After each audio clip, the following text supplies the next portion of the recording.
The War with Grandpa, read aloud by Mrs. Carter. Chapter 18. The First Peace Conference. I couldn't fall asleep. It was kind of like waiting for a bomb to go off. I watched the seconds and minutes flip down on my digital clock radio. At 2:58 on my clock, I heard the alarm clock go off in Grandpa's room downstairs. It sounded like an angry bee buzzing, and it kept buzzing for about a minute. Then I heard Grandpa get out of bed, and the alarm stopped. Almost holding my breath, I waited. Now Grandpa would find the note. Then what would he do? Ignore me again? I heard the sound of Grandpa's door opening. Was he coming up here? Yes! Now I could hear the creaking of the wooden stairs as his slippered feet came slow and limping upstairs. I got down under the covers and pretended to be asleep. My door opened. I heard Grandpa come across and stand next to my bed. "Pete?" he whispered. I kind of groaned a little, like I was asleep and having a dream. Grandpa sat down on the edge of my bed. I felt his hand on my shoulder, shaking me gently. "Pete, come on, boy, I know you're not sleeping." What? I said, like I was just coming awake. "Grandpa, is that you?" Grandpa reached over and snapped on my reading lamp. I shielded my eyes against the sudden glare. Grandpa's white hair was mussed and he looked very angry. "Do you know what time it is?" he asked. "Nighttime?" "The middle of the night," he said. "Mr. Secret Warrior. It's not funny, Pete. I don't like someone playing tricks on me this way, especially not my own grandson." "It's not a trick," I said. "It's war." Grandpa shook his head. "Stuff and nonsense is what it is. You don't go to war against kin. You have to have an enemy to have war, and I'm certainly not your enemy." "You got my declaration of war," I said. "Why didn't you say anything about it?" "I was kind of thinking it was a joke," Grandpa said. "It's no joke," I said. "You took something of mine, and I want it back." "I didn't take anything," Grandpa said. "Your parents gave me your room, Pete." "You've still got it, haven't you?" I said. A funny look crossed Grandpa's face. "By God," he said. "You got a look on your face just like your mother when she was a kid. I hope you're not as stubborn as she was. She was a holy terror when she didn't get her way." "I'm more stubborn," I said, "especially when I'm right." Grandpa sighed and stared at me for a minute. Then he slowly got to his feet. "Go back to sleep," he said. "We'll talk about this tomorrow, which is almost here." He walked to the door. "Grandpa?" I called after him, and he stopped in the doorway. "I love you," I said, which made him smile. "But the war is still on." Chapter 19. A Flag of Truce.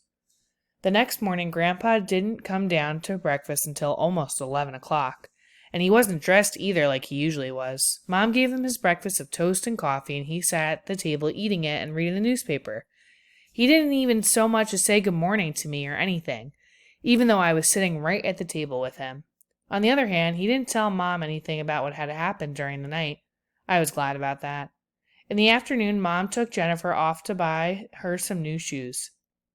I was outside the house, throwing a tennis ball against the front steps, when Grandpa came limping out to the porch.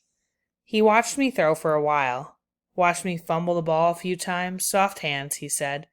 "You've got to make your hands real soft when you catch a ball, Pete. Yours are too stiff and hard. Are you nervous about catching it?" "Sure I am," I said, seeing as how I drop it so much. Grandpa grinned at that. "Soft hands the secret, Pete," he said. Then he sat on one of the porch chairs. I threw some more as Grandpa watched, trying to do what he said. Maybe I caught the ball a little better, I'm not sure. "Flag of truce?" Grandpa asked. "What's that?" "When two warring parties want to meet and talk things out, they put up a white flag of truce, and they meet under it and have a powwow. How about it?" "Okay," I said, and sat down in the chair next to him.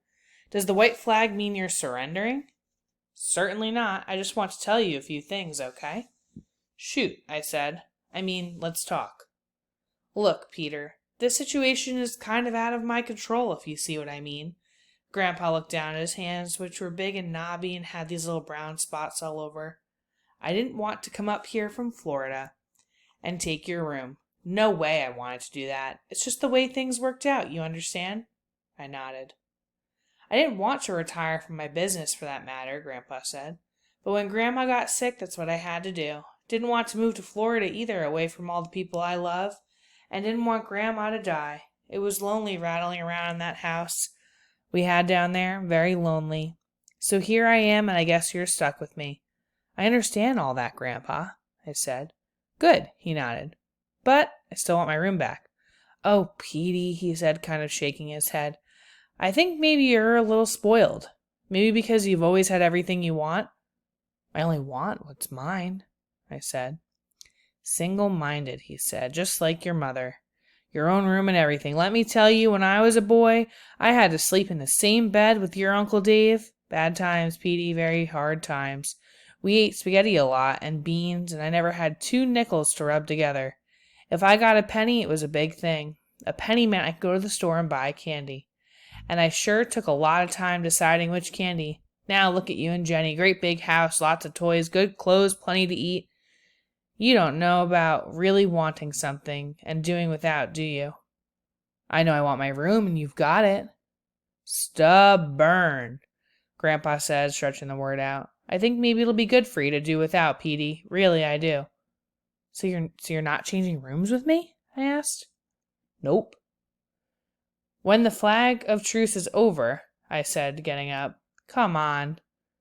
Grandpa said, don't be that way. Sit down. I've only got one thing to say, I told him as I walked off the porch. Watch out for my second attack.